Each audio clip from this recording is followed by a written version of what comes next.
नमस्कार, आप देख रहे हैं इंडिया न्यूज उत्तर प्रदेश उत्तराखंड और मैं हूं आपके साथ आयुष चित्रांश। 4 साल बेमिसाल, क्योंकि उत्तर प्रदेश सरकार को 4 साल पूरे हो चुके हैं और इस अवसर पर एक वृहद कार्यक्रम का आयोजन उत्तर प्रदेश के अंदर किया गया है। मुख्यमंत्री ने बाकायदा प्रेस कॉन्फ्रेंस करते हुए इस बात की जानकारी दी है कि इन 4 सालों के अंदर उत्तर प्रदेश की जो तस्वीर है वो किस प्रकार से बदली है। बीमारू राज्यों की श्रेणी में शामिल रहा उत्तर प्रदेश अब उससे बाहर आ चुका है। विकास के नए आयाम अब उत्तर प्रदेश के अंदर लिखे जा रहे हैं और उत्तर प्रदेश अब तेजी से विकास के पथ पर आगे बढ़ता हुआ दिख रहा है। सभी क्षेत्रों का विकास किस प्रकार से हुआ है, इसके आंकड़ों के साथ आज उत्तर प्रदेश के अंदर मुख्यमंत्री ने 4 साल पूरा होने पर एक पुस्तिका का भी विमोचन किया है, जिसके अंदर डिटेल में इन सारी बातों का जिक्र है, जिसमें यह बताया गया है कि ये 4 साल उत्तर प्रदेश के लिए कैसे रहे हैं। और आज हम इसी पर बातचीत करने वाले हैं। हमारे साथ आनंद स्वरूप शुक्ल जी जुड़ रहे हैं, जो कि राज्य मंत्री हैं उत्तर प्रदेश सरकार पंचायती राज विभाग के। आनंद स्वरूप शुक्ल जी, बहुत स्वागत है सबसे पहले तो आपका इंडिया न्यूज में। आनंद स्वरूप शुक्ल जी, ये जो 4 साल रहे उत्तर प्रदेश सरकार के, आपका मैं पहला रिएक्शन इसको पर चाहूंगा कि इसको आप किस प्रकार से देखते हैं और इन 4 सालों को अगर आप देखें तो उत्तर प्रदेश के लिहाज से इनको कितना महत्वपूर्ण मानते हैं? 2017 में जब पूज्य योगी आदित्यनाथ जी के नेतृत्व की सरकार आई,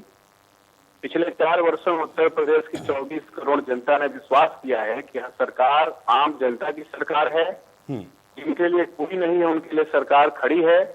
लोगों में एक विश्वास पैदा हुआ है और सरकार ने अपने काम से सभी वर्गों को, सभी क्षेत्रों को आच्छादित करके यह सिद्ध किया है कि सरकार बिना किसी भेदभाव के, बिना किसी पक्षपात के, बिना किसी तुष्टीकरण के, बिना किसी वर्ग विशेष को बढ़ावा दिए, सबका साथ सबका विश्वास के मूल मंत्र को लिए हुए सरकार आगे बढ़ रही है। इसलिए आज प्रदेश की महान जनता माननीय योगी जी के साथ विश्वास पूर्वक खड़ी है। आनंद स्वरूप शुक्ल जी, अगर इनमें 4 सालों का जिक्र करूं, चूंकि आज तो मुख्यमंत्री ने बड़े विस्तार पूर्वक हर एक बात को आज बताया, एक पुस्तिका का भी विमोचन इस दौरान किया गया जिसमें इन सारी बातों को बताया गया कि इन 4 सालों के अंदर विकास के आयाम को कैसे उत्तर प्रदेश छू रहा है।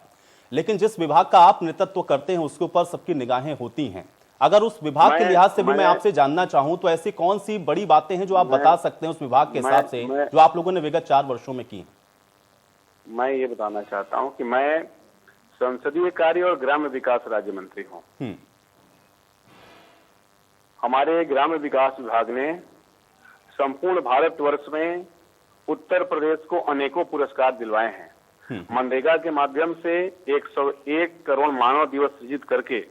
और आवास में ग्रामीण क्षेत्रों में 2011 की जो 14,61,000 की सूची थी उसे संतृप्त करने के साथ ही माननीय मुख्यमंत्री जी ने मुख्यमंत्री आवास योजना में विगत अपने कार्यकाल में 70,302 परिवारों को मुख्यमंत्री आवास योजना से आच्छादित किया है। ग्रामीण विकास विभाग राज्य ग्रामीण आजीविका मिशन के माध्यम से 10 लाख समूहों के माध्यम से 1 करोड़ महिलाओं को जोड़ करके उनके आर्थिक संवर्धन और सामाजिक सम्मान के लिए निरंतर प्रयत्नशील है। माननीय मुख्यमंत्री जी ने इस वर्ष को महिला सामर्थ्य दिवस के रूप में भी घोषित किया है जी। और लगातार ग्रामीण क्षेत्र में हमारे महिलाओं को रोजगार के अनेक अवसर सरकार के द्वारा प्रदान किए जा रहे हैं। लॉकडाउन पीरियड में जो 38 लाख प्रवासी श्रमिक हमारे वापस उत्तर प्रदेश में आए थे, उनमें से 34 लाख की स्किल मैपिंग करके और उनके योग्यता और क्षमता के अनुसार उन्हें रोजगार से जोड़ने का प्रयास किया गया। सरकार ने हर घर नल योजना के तहत हमारा जो विशेष रूप से बुंदेलखंड और विंध्य क्षेत्र है उसमें सरकार के द्वारा प्रयास किया जा रहा है, जिस पर ही इस कारण से ही पिछले 4 वर्षों में लोगों का विश्वास लगा है। जो पूर्व में 2002 से 2015 तक सपा बसपा की सरकारें रही, जिसमें भ्रष्टाचार, भाई भतीजावाद, गुंडाराज से आम जनता परेशान थी, उसके उलट इन 4 वर्षों में लोगों को विश्वास पैदा हुआ है कि लोकतंत्र में जो सरकारें होती हैं वो सरकारों की मूल जो भावना होती है उस भावना के साथ योगी जी की सरकार काम कर रही है। आनंद स्वरूप शुक्ल जी, एक बात मुझे और बताएं और दर्शक भी थोड़ा इसको जानना चाह रहे हैं, क्योंकि आज मुख्यमंत्री की तरफ से 3 बड़ी बातें कही गई। एक तो उन्होंने कहा कि रिफॉर्म, ट्रांसफॉर्म और परफॉर्म। अगर आपके विभाग से मैं इसको जोड़ूं तो इसको जोड़ते हुए आप इसको कैसे और विस्तार पूर्वक बता सकते हैं कि ये रिफॉर्म, ट्रांसफॉर्म और परफॉर्म ये कैसे आपके विभाग में संभव हुआ और इसका जो फायदा है वो किस तरीके से जनता तक पहुंचा है? आनंद स्वरूप शुक्ल जी। सबसे बड़ी बात यह है कि 2011 में जो सर्वे हुआ था, सेक सर्वे, उस समय उत्तर प्रदेश में ना ही योगी जी मुख्यमंत्री थे, ना ही मोदी जी देश के प्रधानमंत्री थे। लेकिन भारत सरकार की राजआज्ञा से वह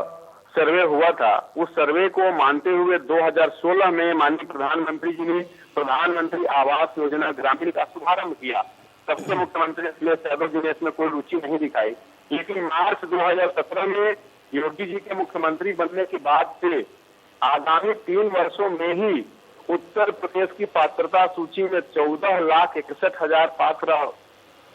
थे और सभी पात्रों को हमारी सरकार ने सीधे उनके खाते में डीबीटी के माध्यम से, जो हमारे 1,20,000 रुपये, शौचालय के लिए 12,000 और तब के अनुसार मनरेगा में 100 दिन की मजदूरी, कुल मिलाकर के 1,47,000 रुपये एक लाभार्थी को दिए गए क्रमशः। और हमने 14,61,000 में से 14,34,418 आवास कंप्लीट कर दिए। शेष जो आवास अपूर्ण है, एक एक आवास के बारे में हमारी टीम प्रयत्नशील रहती है। पूर्व की सरकारों को आप देखेंगे तो आप देखेंगे कि 15 वर्षों में आपको कहीं कोई एक आवास नहीं दिखेगा। उसके बाद भी माननीय प्रधानमंत्री मुख्यमंत्री जी का जो संकल्प है कि 2022 तक हम सभी को आवास देंगे, उस क्रम में मुख्यमंत्री जी ने प्रधानमंत्री जी से वार्ता करके और आवास प्लस ऐप आया, जिसके माध्यम से पुनः अक्टूबर 2018 से मई 2019 तक गांव-गांव में सर्वे किए गए, जियो टैगिंग हुई, फोटोग्राफी हुई। उसमें हमने पूरे उत्तर प्रदेश में 49 लाख लोगों की फोटोग्राफी किया, जिसमें सत्यापन के बाद 32,25,862 हमारे पात्र लाभार्थी पाए गए। और माननीय प्रधानमंत्री जी के विशेष अनुकंपा से जनवरी फरवरी माह में ही अभी हमने 7,17,000 लाभार्थियों को उनके खाते में पहली कुछ को दूसरी किस्त भी दे दिया है। और मैं विशेष चर्चा करना चाहूंगा माननीय मुख्यमंत्री जी की संवेदनशीलता का कि उन्होंने जो प्रधानमंत्री आवास योजना चलती है वह 60% केंद्र सरकार और 40% प्रदेश सरकार द्वारा योजित होती है, लेकिन उसके बाद भी माननीय मुख्यमंत्री जी ने यह देखा कि अनेक ऐसे समुदाय हैं जो सर्वे में भी नहीं है लेकिन पात्रता की श्रेणी में है। अगर किसी को आपदा में किसका घर चला जाए, तो इस प्रकार के प्रदेश में हमारे मुसहर जात के लोग हैं, जो बनटांगिया हैं, जो भील हैं, जो खारू हैं, जो कुष्ठ रोगी हैं, ऐसे 50,740 लोगों को 2 वर्षों में और इस वर्ष 21,562 कुल मिलाकर के हमने 70,302 परिवारों को मुख्यमंत्री आवास योजना से आच्छादित किया है। और सरकार का, माननीय प्रधानमंत्री जी का जो संकल्प है, माननीय मुख्यमंत्री जी ने जिसे संकल्प लिया है कि 22 तक हम सभी बेघरों को आवास दे देंगे, उस दिशा में हमारे विभाग ने बहुत ही मजबूती से कदम आगे बढ़ाया है। और आज आप देखेंगे गांव-गांव में जिन्हें भी हमने आवास दिया है सीधे उनके खाते में हम पैसे देते हैं। पहले हम 40,000 की किस्त देते हैं, जब वो नींव तक बना लेते हैं फिर 70,000 देते हैं, जब वो अपना छत बना लेते हैं, दरवाजे लगा लेते हैं, फिर से 10,000 की अंतिम किस्त देते हैं, जिसमें कि वो अपना फिनिशिंग करके गृह प्रवेश करके और अपने घरों में जाते हैं। और जगह जगह हम कार्यक्रम करके गृह प्रवेश का कार्यक्रम भी करते हैं, उन्हें चाबियां सौंपते हैं। तो सरकार का एक सबसे बड़ा, और इसमें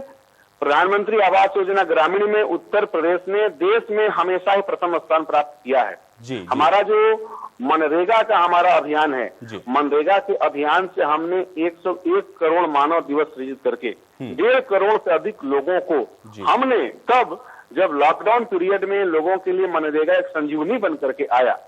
25 जून को जब माननीय प्रधानमंत्री जी ने गरीब कल्याण रोजगार अभियान का शुभारंभ किया था, उस दिन पूरे उत्तर प्रदेश में एक साथ 62 लाख श्रमिकों ने श्रम करके एक रिकॉर्ड ही बनाया। और अब हमारा प्रयास चल रहा है कि जो हमारे आवास के लाभार्थी हैं उन्हें निश्चित रूप से हम 100 दिन का रोजगार दें और 20,100 रुपया जरूर उनके परिवार, उनके खाते में हम पहुंचाएं। तो ग्रामीण विकास विभाग मनरेगा के माध्यम से और प्रधानमंत्री आवास योजना के माध्यम से, मुख्यमंत्री आवास योजना के माध्यम से, साथ ही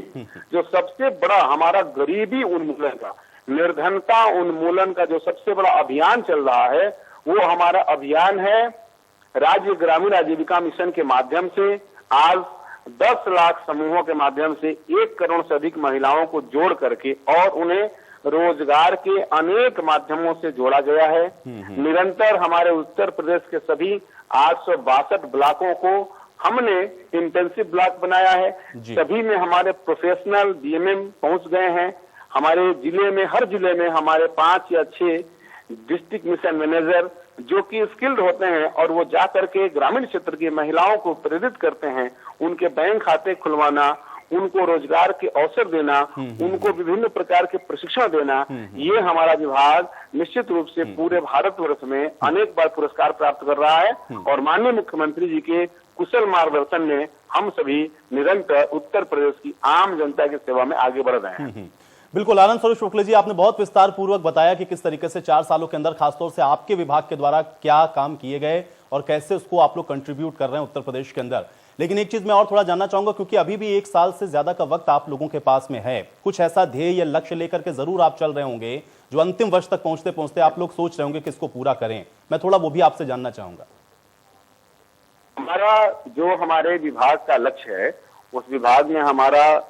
जो माननीय प्रधानमंत्री जी का संकल्प है कि हम सभी को आवास देंगे, उस दिशा में हम बहुत तेजी से आगे बढ़ रहे हैं और निश्चित रूप से हम 2022 तक इस लक्ष्य को पूरा करेंगे। इसके साथ ही जो हमारा मूल अभियान है, उत्तर प्रदेश की जो हमारी सर्वाधिक जनता ग्रामीण क्षेत्र में रहती है, निश्चित रूप से हम सभी को रोजगार के अवसर दे सकें, उसके लिए मनरेगा एक हमारा व्यापक अभियान इस नाते चल रहा है कि हम मनरेगा के माध्यम से अपने 10 विभागों के द्वारा कन्वर्जेंस करा करके, जिस जैसे हमारा सिंचाई विभाग, पीडब्ल्यूडी विभाग, वन विभाग, लघु सिंचाई, रेशम उद्योग, वस्त्र उद्योग, सभी विभागों के अभिसरण से, कन्वर्जेंस के माध्यम से हम रोजगार के अवसर पैदा करते हैं और हम जितने लोग हमसे रोजगार मांगे हम सभी को रोजगार दे सकें, इस स्थिति में हमने मनरेगा को लाने का प्रयास किया है। एक बहुत पहले से विसंगति चल रही थी कि काम करने के महीने, 2 महीने, 6-6 महीने तक उनका पारिश्रमिक का भुगतान नहीं होता था, लेकिन माननीय योगी जी की सरकार ने व्यवस्था बना दिया है, हफ्ते से 15 दिन में सभी के पेमेंट भी हो जाते हैं। साथ ही दूसरा जो हमारा अभियान है प्रधानमंत्री आवास, मुख्यमंत्री आवास का, उसमें अभी भी हम लोगों ने अपने सभी जनपद के अधिकारियों को निर्देशित किया है कि गांव में जो भी पात्र हमारे हैं और वह अगर पात्रता की श्रेणी में आते हैं लेकिन हमारी सूची में नहीं है, उन्हें भी हमें सूचीबद्ध करना है और निश्चित रूप से 2022 तक सभी बेघरों को आवास देंगे। राज्य ग्रामीण आजीविका मिशन के माध्यम से 1 करोड़ से भी अधिक महिलाओं को जोड़ने का और अभी 5 प्रकार के विशेष अभियान माननीय मुख्यमंत्री जी ने जो महिला सशक्तिकरण के लिए, महिला सम्मान के लिए जो दिया है, पहला काम माननीय मुख्यमंत्री जी ने 58,194 ग्राम पंचायतों में 58,238 बीसी सखी का चयन करके, जो हमारी बैंकिंग कॉरेस्पॉन्डिंग सखी, जो गाँव में बैंकिंग का कार्य, अगर किसी को जाना है पेंशन लेने के लिए बैंक जाने की आवश्यकता नहीं होगी, हमारी बीसी सखी उनके लिए गांव में ही उन्हें पैसे निकाल करके देते हैं और उस पर उनको एक कमीशन भी प्राप्त होता है, जिसके द्वारा उन्हें आखिरी 10वीं साल जो बीसी सखी हैं, अभी बांदा में गया था, वहाँ एक बीसी सखी सर्वेश कुमारी, महीने में 45 से 50,000 रुपए की उनकी कमाई हो रही है। उसी प्रकार हमने बाल विकास पुष्टाहार में जो हमारे समूह है, स्वयं सहायता समूह,